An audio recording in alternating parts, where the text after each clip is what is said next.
Samsung Galaxy A22 5G ரீசெண்டாக perfect 5G smart phone இந்த tagline கீழே தான் லான்ச் பண்ணியிருந்தாங்க. ஏன்னா இதில் அதிகமான 5G பேண்ட்ஸோடு இவங்க கொடுத்துருந்தாங்க. பட் இந்தியாவில் இன்னும் 5G இல்லை. 5G பேண்ட்ஸ் இந்த கான்செப்டை மட்டும் ஓரம் வச்சுட்டு இந்த ஸ்மார்ட் ஃபோனில் வேறு என்னென்ன விஷயங்கள் இருக்குது அப்படின்னு கேட்டிருந்தீங்க. எஸ்பெஷலி 4G நல்லா இருக்கா, கால் குவாலிட்டி நல்லா இருக்கா, கால் ரெக்கார்டிங் பண்ண முடியுமா, கேரியர் அக்ரிகேஷன் சப்போர்ட் இருக்கா, வைட் ஒன் L1 சப்போர்ட் இருக்கா, அதோட கேம் விளையாடும் போது ஹீட் ஆகுதா, பெர்ஃபார்மன்ஸ் எப்படி இருக்குது, நார்மல் டே டு டே ஆக்டிவிட்டீஸ்க்கு எப்படி இருக்கும், நிறைய விஷயங்கள் கேட்டிருந்தீங்க. ஸோ இன்றைக்கி வீடியோவில் சாம்சங் கேலக்ஸி A22 5G உடைய கம்ப்ளீட் ரிவ்யூ நம்ம பார்த்துலாம். ஸோ வீடியோவை தவறாமல் கடைசி வரைக்கும் பாருங்கள். வீடியோக்குள்ளே போகிறதுக்கு முன்னாடி இந்த சேனலை நீங்கள் முதல் முறையாக பார்க்குறதா இருந்தால் என் பேர் வானா, இது டெக்னிக்கல் சென்னை, அனைத்து டெக் செய்திகளும் Tamil. So Samsung Galaxy A22 5G இந்த ஸ்மார்ட் ஃபோனுடைய ரிவ்யூவில் ஃபஸ்ட்டு இதோட பேசிக் ஃபீச்சர்ஸ் பார்த்துலாம். பேசிக் அப்படின்னு சொல்லும்போது நெட்வொர்க், கால் குவாலிட்டி எல்லாம் எப்படி இருக்குது அப்படின்னு பார்க்கும்போது இந்த ஸ்மார்ட் ஃபோன் ஒரு 5G ஸ்மார்ட் ஃபோனாக இவங்க லான்ச் பண்ணியிருக்காங்க. ஸோ 5G அப்படின்னு பார்த்தீங்கன்னா 11 5G பேண்ட்ஸோட கொடுத்துருக்காங்க. ஸோ ஃபியூச்சரில் இந்தியாவில் 5G வரும்போது இது உங்களுக்கு 5G கம்பேட்டபிளாக இருக்கிற மாதிரி அதிகமான 5G பேண்ட்ஸ் கொடுத்துருக்காங்க. ஸோ ஒரு ஃபியூச்சர் ப்ரூஃப் அப்படின்னு சொல்லலாம். பட் எல்லாரும் கேட்டிருந்ததுன்னா 5G இப்போ இல்லை 4G எப்படி இருக்குது அப்படின்னு கேட்டிருந்தீங்க. ஸோ 4G அப்படின்னு பார்த்தீங்கன்னா இதில் 4G ப்ளஸ் உங்களுக்கு எல்லா சிம் கார்ட்லேயும் காட்டுது. இப்போ ஜியோ உங்களுக்கு நான் காட்டுறேன், நீங்கள் மேலே பார்க்கலாம் LTE ப்ளஸ் உங்களுக்கு காட்டுது. ஸோ இது உங்களுக்கு கேரியர் அக்ரிகேஷன் சப்போர்ட்டோட வருது. நிறைய வாட்டி உங்களுக்கு 2 கேரியர் அக்ரிகேஷன் சப்போர்ட் காட்டுது, சில டைம் 5 கேரியர் அக்ரிகேஷன் வரைக்கும் காட்டுது. ஸோ கேரியர் அக்ரிகேஷன் சப்போர்ட் இந்த ஸ்மார்ட் ஃபோனில் இருக்குது.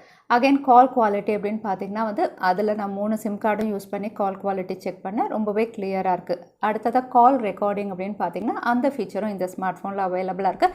தாராளமாக நீங்கள் கால் ரெக்கார்டிங் பண்ணிக்கலாம், எதிராளுக்கு நோட்டிஃபிகேஷனும் போகாது. ஸோ பர்ஃபெக்ட் கால் ரெக்கார்டிங்கோடு இருக்குது. அகைன் சிம் ஸ்லாட் அப்படின்னு பார்த்தீங்கன்னா அதுவுமே நீங்கள் ஸ்டோரேஜ் எக்ஸ்டெண்ட் பண்ணிக்கலாம். டெடிகேட்டட் SD கார்டோட கொடுத்துருக்காங்க. ஸோ நீங்கள் 5G sim and storage extend பண்ணிக்கலாம், இல்லை 4G சிம்மும் யூஸ் பண்ணிக்கலாம். அந்த மாதிரி ஃபெசிலிட்டியோட தான் கொடுத்துருக்காங்க. ஸோ பேசிக் ஃபீச்சர்ஸ் பொறுத்த வரைக்கும் ஃபியூச்சரில் நீங்கள் ஒரு 5G ஸ்மார்ட் ஃபோனாக இதை யூஸ் பண்ணும்போதும் உங்களுக்கு 5G கம்பேட்டபிலிட்டி கொடுத்துருக்காங்க. இப்போ ஒரு 4G ஸ்மார்ட் ஃபோனாக நீங்கள் யூஸ் பண்ண போகிறீங்கனாலும் கேரியர் அக்ரிகேஷன், கால் ரெக்கார்டிங்னு பேசிக் ஃபீச்சர்ஸ் எல்லாமே பெஸ்ட்டாக கொடுத்துருக்காங்க இந்த ஸ்மார்ட் ஃபோனில். அகைன் டிசைன் அண்ட் அவுட்லுக் அப்படின்னு பார்த்தீங்கன்னா ஒரு மினிமல் டிசைனோட கொடுத்துருக்காங்க. இதுக்கு முன்னாடி M32 F22லாம் எப்படி இருந்ததோ அதே மாதிரி கேமரா மாடியூல் தான். பட் இது இன்னும் கொஞ்சம் ஹைலைட்டடாக இருக்கிறதுக்காக ஒரு சில்வர் ரிம் கொடுத்துருக்காங்க. ஸோ அது உங்களுக்கு கொஞ்சம் ஹைலைட்டிங்காக தெரியுது. கூடவே ஃப்ளாட் பேக் பேனல் கொடுத்துருக்காங்க. ஸோ இந்த ஃப்ளாட் பேக் பேனல் அப்படின்னு பார்த்தீங்கன்னா ஒரு மேட் ஃபினிஷில் இருக்கிறதுனால உங்களுக்கு டிசைன் ரொம்பவே நல்லாயிருக்கு. அதே பெல்ட் அப்படின்னு பார்த்தீங்கன்னா ரியர் சைடில் பிளாஸ்டிக் பேக் பேனல் கொடுத்துருக்காங்க. ஸ்மூத் ஃபினிஷ் அப்படிங்கிறதுனால நல்லாயிருக்கு. ஃப்ரேம்ஸும் உங்களுக்கு பிளாஸ்டிக் ஃப்ரேம்ஸோட கொடுத்துருக்காங்க. ஸோ ஓவரால் இன்ஹேண்ட் ஃபீல் அப்படின்னு பார்த்தீங்கன்னா கொஞ்சம் பெருசாக தான் இருக்குது 5000 mAhக்கு. பட் கையில் ஹோல்ட் பண்ணி யூஸ் பண்ணும்போது உங்களுக்கு கம்ஃபர்டபுளாக இருக்குது. ஒன் ஹேண்ட் யூசேஜும் நல்லாயிருக்கு இந்த ஸ்மார்ட் ஃபோனில். அதே டிஸ்பிளே அப்படின்னு பார்த்தீங்கன்னா 6.6 inches full HD plus TFT LCD பேனலோட கொடுத்துருக்காங்க. 90 Hz ரெஃப்ரெஷ் ரேட் இந்த ஸ்மார்ட் ஃபோனில் இருக்குது. ஸோ இதில் டிஸ்பிளே அப்படின்னு பார்த்தீங்கன்னா நீங்கள் நார்மல் வீடியோஸ் பார்க்குறீங்க, மூவிஸ் பார்க்குறீங்க, வியூவிங் ஆங்கிளாக இருக்கட்டும், கலர்ஸ் என்ஹான்ஸ்மெண்ட்டாக இருக்கட்டும், இல்லைனா அக்யூரஸியாக இருக்கட்டும், ரொம்பவே நல்லாயிருக்கு. இன்னும் சொல்லப்போனால் இன்டோர்ஸில் உங்களுக்கு மூவி பார்க்கும்போது கலர்ஸ் ரொம்பவே நல்லாயிருக்கு. டிஸ்பிளே குவாலிட்டியும் நல்லாயிருக்கு. நீங்கள் இது TFT டிஸ்பிளேனே சொல்ல மாட்டீங்க. அதே அவுட்டோர் அப்படின்னு பார்த்தீங்கன்னா உங்களுக்கு கொஞ்சம் பிரைட்னஸ் கம்மியாக இருக்கிறத நீங்கள் எக்ஸ்பீரியன்ஸ் பண்ணுவீங்க. அதோட 90 Hz ரெஃப்ரெஷ் ரேட் அப்படிங்கிறதுனால உங்களுக்கு ஸ்மூத்னஸ் ரொம்பவே நல்லாயிருக்கு. நீங்கள் எவ்வளோ நேரம் காமர்ஸ் வெப்சைட்டை ஸ்க்ரால் பண்ணுங்கள், இல்லை கேம் விளையாடும் போதும் சரி, உங்களுக்கு 90 Hz ரெஃப்ரெஷ் ரேட் இருக்கிறதுனால ஸ்மூத்னஸ் நல்லாயிருக்கு. அதோட வைட் ஒன் L1 சப்போர்ட்டும் இருக்கிறதுனால நீங்கள் நெட்ஃப்ளிக்ஸ், அமேசான் பிரைம், அதாவது OTT பிளாட்ஃபார்ம் கண்டென்ட்ஸ் எல்லாமே தாராளமாக HDயில் நீங்கள் ஸ்ட்ரீம் பண்ண முடியும். அதே பெர்ஃபார்மன்ஸ் அப்படின்னு பார்த்தீங்கன்னா இது MediaTek Dimensity 700 ஒரு 5G சிப்செட்டோட கொடுத்துருக்காங்க. இது 7 nm ப்ராசஸ் பண்ண ஒரு சிப்செட். கூடவே 2.2 GHzல இருக்குது. இது GPU அப்படின்னு பார்த்தீங்கன்னா Mali G57. So MediaTek Dimensity 700 அப்படின்னு சொல்லும்போது இது ஒரு 5G சிப்செட், அதோட ஒரு லேட்டஸ்ட் சிப்செட். ஸோ இதை நீங்கள் ஸ்னாப் ட்ராகனோட கம்பேர் பண்ணி பார்க்கணுன்னா ஆல்மோஸ்ட் ஸ்னாப் ட்ராகன் 730G இல்லைனா 732G எந்த அளவுக்கு இருக்கோ அந்த அளவுக்கு இது பெர்ஃபார்ம் பண்ணும். ஏன்னா ஸ்னாப் ட்ராகன் 732G அப்படின்னு பார்த்தீங்கன்னா உங்களுக்கு கிளாக் ஸ்பீட் 2.3 GHzோட இருக்குது. இதோட அதாவது MediaTek Dimensity 700 உடைய கிளாக் ஸ்பீட் 2.2 GHz இருக்குது. ஸோ ஆல்மோஸ்ட் பெர்ஃபார்மன்ஸ் நீங்கள் அதோட கம்பேர் பண்ணி பார்த்துக்கலாம். ஆல்ரெடி நிறைய ஸ்மார்ட் ஃபோன்ஸ் இருக்குது உங்களுக்கு ஸ்னாப்ட்ராகன் 732 அதோட Antutu ஸ்கோர்ஸ் அப்படின்னு பார்த்தீங்கன்னா அதுவுமே உங்களுக்கு ஸ்னாப்ட்ராகன் 730 732 எப்படி இருக்குமோ அதே மாதிரி இதுவும் உங்களுக்கு 3 lakhs வரைக்கும் ஸ்கோர் பண்ணியிருக்கு. ஸோ பெர்ஃபார்மன்ஸ் அதே அளவுக்கு நீங்கள் எக்ஸ்பெக்ட் பண்ணலாம் இந்த ஸ்மார்ட் ஃபோனில். So normal day to day activities நீங்கள் எத்தனை ஆப்ஸ் ஓப்பன் பண்ணி வச்சுருந்தாலும் சரி, நீங்கள் கேம் விளையாடுறீங்கனாலும் சரி, இது ஈஸியாக ஹேண்டில் பண்ணும். கேம்ஸ் அப்படின்னு சொல்லும்போது பேட்டில் கிரவுண்ட் மொபைல் இந்தியா அதில் விளையாடி பார்த்தேன். நார்மல் செட்டிங்ஸில் உங்களுக்கு ரொம்பவே ஸ்மூத்தாக இருக்குது. 90 Hz ரெஃப்ரெஷ் ரேட் இருக்கிறதுனால வந்து உங்களுக்கு ரொம்பவே ஸ்மூத்தாக இருக்குது கேம் பிளே. எந்த இஷ்யூஸுமே இல்லை. ஆஸ்ஃபால்ட் அப்படின்னு பார்த்தீங்கன்னா அது கிராஃபிக் கேம் தான், அதுவுமே உங்களுக்கு ஓரளவுக்கு இதில் பெர்ஃபார்ம் பண்ணுது. ஸோ கேமிங்காக தான் ஸ்மார்ட் ஃபோன் அப்படிங்கும்போது வந்து இது கேமிங் சென்ட்ரிக் ஸ்மார்ட் ஃபோன் கிடையாது. But normal day to day activities பண்ணிவிட்டு அதோட நான் கொஞ்சம் கேமும் விளையாடுவேன் அப்படிங்கும்போது இந்த சிப்செட் உங்களுக்கு தாராளமாக ஹேண்டில் பண்ணும். எந்த இஷ்யூஸுமே இல்லை. அதோட கேம் விளையாடும் போது வந்து உங்களுக்கு ஸ்மார்ட் ஃபோன் ஹீட் ஆகும் இல்லை. ஸோ தெர்மல் இஷ்யூஸும் இந்த ஸ்மார்ட் ஃபோனில் இல்லை. அதே ரேம் மேனேஜ்மெண்ட் அப்படின்னு பார்த்தீங்கன்னா LPDDR4X ரேம் கூடவே eMMC 5.1 கொடுத்துருக்காங்க. ஸோ இதில் ஆப் ஓப்பனிங் அப்படின்னு பார்த்தீங்கன்னா வந்து பெரிய அளவில் லேக் பார்க்கல. பட் UFS 2.0 கொடுத்துருந்தா இன்னுமே பெஸ்ட்டாக இருந்திருக்கும் இந்த smart phone. So overall performance அப்படின்னு பார்த்தீங்கன்னா நார்மல் டே டு டே ஆக்டிவிட்டீஸாக இருக்கட்டும், இல்லை நான் கொஞ்சம் கேமிங் விளையாடுவேன் அப்படிங்கும்போது ரெண்டுமே இது பெஸ்ட்டாக உங்களுக்கு ஹேண்டில் பண்ணும்.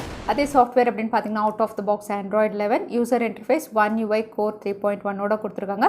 ஸோ இந்த யூசர் இன்டர்ஃபேஸ் ஆல்ரெடி நான் பாக்ஸிங்கில் சொன்ன மாதிரி தான் வந்து உங்களுக்கு ப்ளோட்வேர் பெருசாக இல்லை. ஸோ இருந்தாலுமே நீங்கள் அன்இன்ஸ்டால் பண்ணிக்கிற ஆப்ஷன்ஸ் இருக்குது. அதோட வந்து உங்களுக்கு சாஃப்ட்வேர் அப்டேட்ஸ் அப்படின்னு பார்த்தீங்கன்னா 2 இயர்ஸ்க்கான OS அப்டேட்டும் கன்ஃபார்ம் பண்ணியிருக்காங்க. ஸோ இது நீங்கள் 5G ப்ரூஃபாக நீங்கள் வாங்கும்போது வந்து உங்களுக்கு 2 இயர்ஸ்க்கான அப்டேட்டும் இருக்கும். அதோட யூசர் இன்டர்ஃபேஸும் ஒரு க்ளீன் UIயோட இருக்குது. அதே கேமராஸ் அப்படின்னு பார்த்தீங்கன்னா ட்ரிபிள் கேமராவோட லான்ச் பண்ணியிருக்காங்க. 48 மெகா பிக்சல் பிரைமரி சென்சார் கொடுத்துருக்காங்க. Focal 1.8 அப்பர்ச்சரோட 5 mega pixel wide angle 2 mega pixel depth sensor கொடுத்துருக்காங்க. ஸோ இதில் எடுத்த பிக்சர்ஸ் அப்படின்னு பார்த்தீங்கன்னா நீங்கள் மெயின் சென்சார் 48 மெகா பிக்சல் எடுக்கிறதுல டே லைட்டில் எந்த இஷ்யூஸுமே இல்லை. டீட்டெயில்ஸாக இருக்கட்டும், கலர்ஸாக இருக்கட்டும், உங்களுக்கு பெஸ்ட்டாக கிளிக் பண்ணுது. எல்லா ஷார்ட்ஸுமே வந்து உங்களுக்கு நல்லாயிருக்கு.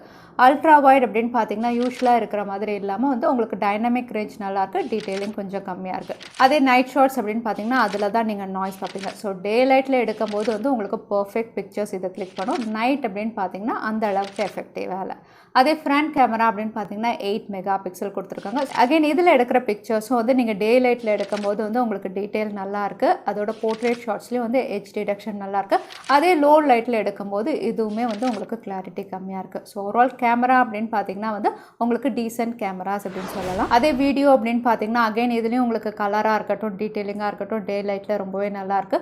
ஸ்டெபிலைசேஷன் ஓரளவுக்கு இருக்குது. 1080 30 FPS வரைக்கும் நீங்கள் வீடியோஸ் ரெக்கார்ட் பண்ண முடியும். அகைன் ஆடியோ அப்படின்னு பார்த்தீங்கன்னா வந்து மோனோ ஸ்பீக்கர்ஸோட கொடுத்துருக்காங்க. ஸோ நீங்கள் 3.5mm ஆடியோ ஜாக்கோட கேட்கும்போது வந்து உங்களுக்கு ரொம்பவே நல்லாயிருக்கு. நார்மல் ஸ்பீக்கர்ஸ் அப்படிங்கும்போது வந்து உங்களுக்கு ஓரளவுக்கு லவுடாக இருக்குது அப்படின்னு சொல்லலாம். அதே பேட்டரி அப்படின்னு பார்த்தீங்கன்னா 5000 mAh 15 வாட் சார்ஜரோட கொடுத்துருக்காங்க பாக்ஸில். ஸோ இதில் வந்து உங்களுக்கு நார்மல் யூசேஜ் அப்படின்னு பார்த்தீங்கன்னா வந்து தாராளமாக நீங்கள் ஒரு நாள் யூஸ் பண்ணலாம், இல்லைனா 1.25 நாள் கூட நீங்கள் யூஸ் பண்ணலாம். அதே நீங்கள் கேம்ஸும் விளையாடுவீங்க அப்படிங்கும்போது வந்து உங்களுக்கு ஒரு நாள் வரும். ஸோ பேட்டரி ஆப்டிமைசேஷன் அப்படின்னு பார்த்தீங்கன்னா அதுவுமே நல்லா தான் பண்ணியிருக்காங்க இந்த ஸ்மார்ட் ஃபோனில். So Samsung Galaxy A22 5G இந்த ஃபீச்சர்ஸோட இதோட விலை அப்படின்னு பார்த்தீங்கன்னா 19,999 இவங்க லான்ச் பண்ணியிருக்காங்க. இது ஆஃபர்ஸில் பர்ச்சேஸ் பண்ணுறீங்கன்னா அப்ராக்சிமேட்டாக உங்களுக்கு 1,500 rupees வரைக்கும் ஆஃபர் இருக்கும். அகைன் இது ஆஃப்லைன் ஸ்மார்ட் ஃபோன், அதனால் வந்து உங்களுக்கு நார்மல் ஆன்லைனை விட கண்டிப்பாக ஆஃப்லைன் ஸ்மார்ட் ஃபோன்ஸ் உங்களுக்கு அதிகமாக தான் இருக்கும். ஸோ ஆஃபரில் நீங்கள் பர்ச்சேஸ் பண்ணும்போது உங்களுக்கு பெட்டர் ஆப்ஷனாக இருக்கும். ஸோ இந்த ஃபீச்சர்ஸோட யாரெல்லாம் இதை ஆஃப் பண்ணலாம் அப்படின்னு பார்த்தீங்கன்னா வந்து எனக்கு ஃபியூச்சர் ப்ரூஃப் டிவைஸ் வேணும். இன்றைக்கி நான் 5G ஸ்மார்ட் ஃபோன் வாங்குகிறேன். இந்தியாவில் 5G வரும்போது வந்து அது 5G கம்பேட்டபிளாக இருக்கணும். அதே சமயத்தில் பிராண்ட்ஸ் வந்து எனக்கு லேட்டஸ்ட் OS அப்டேட் அப்போவும் எனக்கு கொடுக்கணும். பெஸ்ட்டாக எனக்கு பெர்ஃபார்ம் பண்ணணும். க்ளீன் UI வேணும். அன்னெசரி நோட்டிஃபிகேஷன் எனக்கு வேண்டாம். கேம் கொஞ்சம் விளையாடுவேன். நார்மல் ஆக்டிவிட்டீஸ் நான் பண்ணுவேன். அதோட கால் குவாலிட்டி, கால் ரெக்கார்டிங், நார்மல் ஃபீச்சர்ஸ் எல்லாம் எனக்கு டீசெண்டாக இருக்கணும் அப்படிங்கும்போது சாம்சங் உடைய A22 5G வந்து ஒரு பெஸ்ட் ஆப்ஷனாக இருக்கும். சாம்சங் Galaxy A22 5G பற்றி உங்கள் கருத்து என்ன தவறாமல் ஷேர் பண்ணுங்கள். வீடியோ பிடிச்சிருந்தால் லைக் பண்ணுங்கள், உங்கள் ஃப்ரெண்ட்ஸோட ஷேர் பண்ணுங்கள். உங்களை இன்னொரு வீடியோவில் பார்க்குறேன். Stay safe, stay happy.